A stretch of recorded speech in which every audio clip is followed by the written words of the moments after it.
তোমার নাম কি? মাশাআল্লাহ। তুমি আমাদেরকে কি শোনাইবা আজকে? এক নম্বর হাদিস শরীফ। হ্যাঁ, মাশাআল্লাহ। হ্যাঁ, শুরু করো।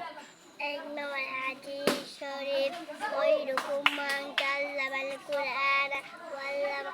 এক নম্বর হাদিস শরীফের অর্থ, তোমাদের মধ্যে উত্তম ব্যক্তি যিনি কুরআন শিক্ষা করেন এবং শিক্ষা দেন।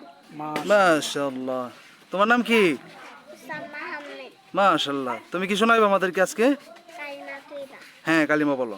কালিমা তৈবা লা ইলাহা ইল্লাল্লাহু কালিমা তৈবার অর্থ আল্লাহু তাআলা আর কোনো মাবুদ নাই। হযরত মুহাম্মদ মুস্তাফা সাল্লাল্লাহু আলাইহি ওয়াসাল্লাম আল্লাহু তাআলা রাসূল। মাশাআল্লাহ।